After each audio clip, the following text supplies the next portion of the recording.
Today's talk is titled Finding Hope in the Silence, to be delivered by Kelly Lemon. Kelly is an inspirational speaker, a Seattle-based one-armed wedding and portrait photographer, adventure seeker, and chocolate chip cookie connoisseur. Over the last 16 years in the industry, her photography has been published in People magazine, E! News, and many more publications. When Kelly was 12, she survived a near-fatal car accident that paralyzed one-fourth of her body, predominantly her right arm. After fighting to save her right hand with numerous surgeries and treatments over 25 years, she made the empowered choice in February 2025 to amputate the lower half of her right arm. Inspired by the challenges she has confronted, Kelly wants to encourage others to hold on to hope even in our darkest times. She hopes to inspire you to remember the power of hope, community, and acts of love. Kelly has a beautiful family and mini golden doodle named Toby. Zooming in this morning from Seattle, please welcome Kelly Lemon. Good morning. I'm so honored to be here and I'm so excited to share with you this morning. And thank you so much for the invitation. So, I want to share this story with you because I believe that we live in a day and age where social media has trained us to expect that there is a little bit more to the story. Like we've seen the highlight reel, but we know there's likely more happening behind the scenes. I'm from Colorado. I grew up in the mountains, hiking, camping. That whole lifestyle is ingrained in me. I love it.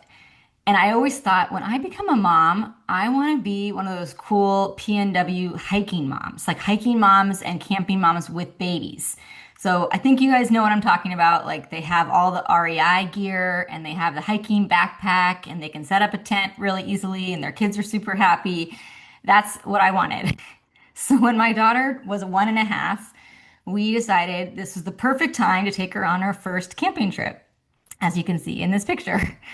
And if I were to show you the highlight reel that I posted on Instagram, you would see little footage of a 1.5-year-old kind of waddling down the hiking trail and beautiful scenery and snuggles by the fire, and it would just look perfect. But if you read the caption, you would see the reality. Let me tell you about the reality of trying to sleep in a tent in Colorado when it swings to be 30 degrees at night with a 15-month-old who will not stay in her sleeping bag. Little just to give you a hint, it did not go well. It was an epic fail. We ended up having to get a hotel at 2 a.m. and just called it because we were like, this is not working. And then we came back the next day and pretended like it was all great.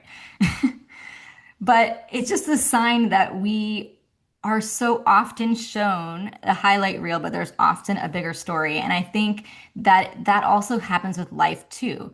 There's often a bigger story unfolding and just one that we can't see yet. And when we're in the middle of a storm, it's really easy to get tunnel vision, where we get caught up in the details of our pain. And when we're in the thick of it, it can be really hard to find hope or even trust that there can be meaning that can come from it. But here's something that I've learned. One of the most important chapters of your life are written in the silence. They're written in the waiting, in the uncertainty, in the moments where it seems like nothing's happening. And sometimes only later, that's when we begin to see that love, resilience, and community were quietly at work behind the scenes. So, for those who haven't heard my story recently, I would love to share a part of my story again. So, as you know, my family was in a near fatal car accident 25 years ago, and it nearly took my life. My mom was told that I had maybe a week to live, and as it was paralyzed, a fourth my body, broke all the bones in my face, shattered my shoulder, punctured many organs, lots of internal bleeding, and it's totally a miracle that I'm here to tell you my story. I was a really active 12-year-old kid. I hiked and skied and did all those different sports activities, and my life drastically changed that day. It went from your exciting 12-year-old middle school life to back-to-back surgeries, skin grafts, 13-hour nerve transplants, basically constant surgeries and rehab and physical therapy. And that just became what my life was. So by the time we got to high school, we realized that even though it's hard to do life with one hand, that the thing that was actually crippling me the most was just dealing with chronic nerve pain. I have a very unique case because with chronic nerve pain with paralysis, many times the nerve pain just fades over time. And I have a unique, rare case where my nerve pain gets exponentially worse over time. So we realized that needed to become our focus. So all the different treatments and non-invasive things that we tried just weren't working. So the next option was neck surgery. So I had four surgeries through high school, a surgery every year of high school, and spent a large part of my high school experience in a neck brace.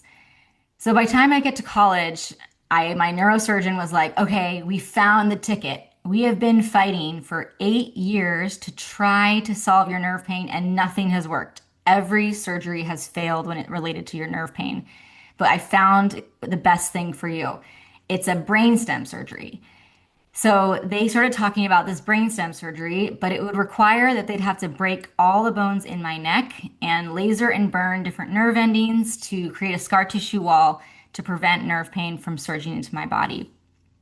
And to be honest, at this point, 8 years later, I was so tired of failed surgeries, and I didn't think I had the emotional strength to just do it again. So I really had to take some time to think about it. And so I asked my spiritual community to join me and pray with me and just pray for signs. Like, God, like if this is something that was going to work, like open the doors, make it easy, make it clear. But if it's not going to heal me, I was just begging the universe to send a sign to close the door so that I wouldn't go through with it.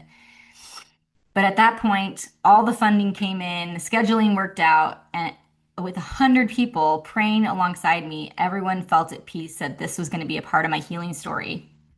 So we went forward and did the spinal cord surgery. And I woke up in more excruciating pain than I have ever experienced in my entire life. And it did not just not work, it made it exponentially worse. I was apparently 0.001% of cases where it made it worse. We had to triple my medication dosages, and it was nerve pain like I had never experienced before, and realized that the damage was permanent. The surgeon made a mistake and ended up destroying a whole section of my spinal cord, adding more nerve damage, really burned other nerve endings, adding more nerve pain on top of my existing condition. And it was devastating. And then a couple months later, we realized the damage was not just to the nerves, that it was also affecting my neck. He did not screw the disc into my neck correctly, so the disc started sliding out to the left side, to my left arm, which is my only functioning arm, and it started to sever nerves on the left side. So I started to lose mobility and feeling in my left arm, and for the majority of my senior year of college, I had no functioning arms. It was during that season that I just was so angry and I felt so alone in that moment. And I realized that I was only focusing on my desired outcome. I just wanted the pain to go away. But what I was learning in that time was if I only focus on the desired outcome, then I'm not really going to learn through the experience in the season of waiting. I needed to focus on the tools to get through it. So I needed to focus on endurance and strength and perspective. And thankfully, with many hours in chiropractic and physical therapy, about a year later, we regained the use of my left arm, and that is a miracle that we are so thankful for. But the journey was hard. But the story didn't end there. About a decade later, we realized that I was about to be losing my left arm once again. I was doing a photo shoot and everything seemed to be going really well. And then all of a sudden, I couldn't pick up my camera and my left arm just stopped working. So we just instantly thought it has to be related to my injury from my neck from 10 years ago. So we went to the chiropractor and they basically said, like, nothing's wrong in the discs, like, it all looks okay. But within 4 days, I lost 95% of the use of my left arm again. And we went to the doctors, went to the surgeons, and they realized I have a really rare syndrome. It's called Parsonage-Turner syndrome, and totally unrelated to all my other health issues.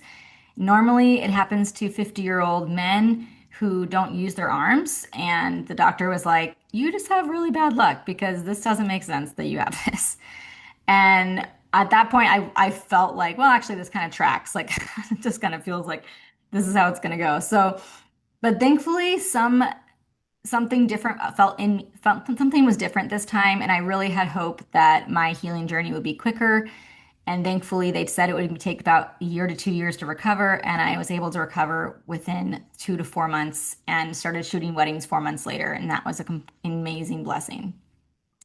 So, with so many years of my husband and I just fighting for healing, we started to realize that the journey of building our family might not be so simple. So, we started to kind of look into this process, testing, fertility doctors, all the things.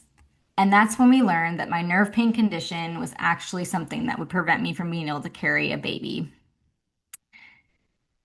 And to be honest, I felt heartbroken. I felt angry and betrayed by my body. I think because I had so many other health issues, I just thought, of course, I'm not going to also have that. That would just be too cruel. But I just felt like the doubts were pouring in and just was wondering if my body was simply failing me. So we decided to pause and pray and reflect and ask just for clarity on how we were going to build our family and just praying to have hope that our story wasn't finished. Now we're going to put a pin in that story, and I want to tell you about my cousin Lexi. So Lexi and I grew up mostly like sisters. We spent the summers together, climbing trees, getting into trouble. We were like exploring the cornfields of Indiana where she lived, making so many beautiful childhood memories. And I think I really realized that her life changed drastically when the accident happened too, because I was her climbing buddy. I was her explorer buddy. And now she's watching me in back-to-back surgeries, in physical therapy, and her life changed as well. She saw the bullying, she saw the social side of it, and she was there and she was my rock through it all. And when we were about teenagers, like I was 16, she was 18, just one random summer night, she said, you know, Kelly, one day, if I can't carry a baby, or if you can't carry a baby, but I can carry a baby, I would totally carry a baby for you. And at the time, I'm 16 years old. I was like, wow, that's so nice. But I'm probably just going to have my own babies. So the thought just went in one ear and out the other, and I did never thought about it again. But sometimes when you say something out of love, it can really stick with you for a long time. And Lexi carried this on her heart for many, many years. And what was seemed like a passing comment actually led 14 years later to my daughter, Juliana. After we learned ultimately that I was not able to carry a baby, Lexi called me and she said, do you remember what I told you years and years ago? And I was like, no. She was like, I told you that I would carry a baby for you, and I have completed my family. I have my two beautiful kids, and I would love to help grow yours. I will never forget the day that my daughter Juliana was born. Lexi asked me to climb into the bed with her just to help her set her breathing pace. We were so close. She was in so much pain and she was so strong. And I remember so distinctly, she leaned over and she kissed me on the head and said, Kelly, this is all going to be worth it. And if I knew how hard this birth was going to be ahead of time, I still would do it again. She truly is incredible. And because she listened to a deep calling, a nudge deep in her heart, and chose to say yes, that miracle led to my daughter Juliana coming into this world. Sometimes the most extraordinary things happen when everyday people choose love and acts of compassion. So after Juliana was born, this is 2020. She was born in January 2020. So as we know, the world shut down. So as a wedding photographer, my career was on pause and not something I could pursue at the moment. So we realized it was the perfect time because we had heard about this nerve pain treatment that was in Colorado. And so we were like, okay, we can move to Colorado and just focus on treatment and do treatment 4 days a week, full time. And that's what we did. So we moved there And you can see in this photo, for example, like one of the treatments would be like electrical current treatment, where I would have my hands in water and they would have all these electrodes and different needles throughout my body, and I would have electricity like pumping through my body, trying to connect different nerve endings in my brain. And we actually saw a lot of success. I didn't realize that I had a traumatic brain injury from the accident and had a lot of vestibular balance issues. And thankfully, this resolved that completely. And at the time, we really started seeing some progress with my nerve pain to the point where I was able to get off one of the main medications that was preventing me to be able to carry a baby. So we had so much excitement that after a year and a half of full-time treatment, we felt like we got so much out of it. We moved back home, and my doctor said, Kelly, we are so excited to say that we now feel it's safe for you to carry a baby if you would like to have two kids, a second child. I felt like this was just part of our healing journey and so just thankful and excited. And 6 months later, sadly, the nerve pain came back. And all of the progress that we made regressed right back to where we were. And I had to choose. I was in so much pain, but I had to be a good mom to my daughter. And I realized that I had to choose between managing the pain and potentially going back on a medication that would help with that. But that would also mean if I did that, I would be giving up the hope of carrying a second baby. So once again, the door to carrying a baby closed. We just realized it was better that I was able to get through the day and be a mom to Juliana, and that was the most important thing. So we went move forward with the medications that I needed, and I was really sad. I really always wanted to, and was really really sad that this opportunity was closing. And during this process, now at this point, my daughter, Juliana, is really feisty and confident, and she's 4 years old. And she just decided that she was going to have a baby sister no matter what. And I was like, okay, well, we don't know what's going to happen. So I was trying to kind of manage her expectations. But she decided, nope, it's happening. I know it's happening. So she decided to tell her entire preschool that her baby sister was coming soon. So I go to pick her up, and the teacher had said, I just wanted to say congratulations. And I was like, oh, for what? And she was like, oh, on your baby. And I was like, oh, we're not pregnant. And she was like, oh, I'm so sorry. Juliana was so confident. So at this point, I then posted on Instagram, was like, look what my 4 year old did today. She told everybody at her school that I was pregnant and we had a baby sister coming soon. And so many people wrote me online saying, oh my gosh, your daughter told me that too. And we have thought you were like, we just thought you hadn't announced it yet. And we're pregnant this whole time. And like the past couple of weeks. And I was like, I just had you over for wine night. Like, like, so apparently my daughter was telling everyone in your community that baby sister was coming soon. And what is really amazing is that during this time that I was in full-time treatment and just kind of continually struggling with the fight for my health, that Lexi quietly behind the scene was thinking about my family again. She had felt like on her heart that I was always supposed to have two and that she was supposed to be a part of it. So 3 weeks after my daughter told the world that our baby sister was coming soon, Lexi called me to say that she would love to carry a sibling for us. So sure enough, just because Juliana already knew, we learned that we were having a baby girl, and Lexi was carrying that baby girl for us. And it was a total surprise. We just were like, whatever, whatever baby, we don't care what gender, we just want a healthy baby. But Juliana knew. And when we did the gender reveal, it was so funny. We asked her again, like, okay, what is it going to be? And she's like, it's a girl. I told you. And we like cut the cake. It's a girl. And she's like, hello. Like, duh. Like, I already knew it. She was so confident. So on December 16th of 2025, Elena Noel made her grand entrance, coming a couple weeks early. And we are so, so thankful that now we have our baby, healthy baby girl, and she's now 3 months old. So this season of waiting, it has taught me a lot. What do we do when life feels so uncertain? When the story that we hope for doesn't unfold the way we imagined? Or how do we have hope in seasons of silence? The first thing is we really need to be honest and we need to bring our whole selves to the journey of reflection and prayer. We need to bring our hope, our anger, our grief, our questions, all of it belongs and all of it is needed in our healing journey. And the second thing is community. The love often shows up through people. We need to be open to receiving it. Community is such a huge part of my story. When I was in some of my deepest pain in my life, my community carried me. They prayed for me when I didn't have the words. They showed up when I was just falling apart. They they were there for me. And we aren't meant to walk this life alone. Through with family and friends, they carried me when I could not carry myself. And heck, my sister, she was like a sister, my cousin literally carried my child.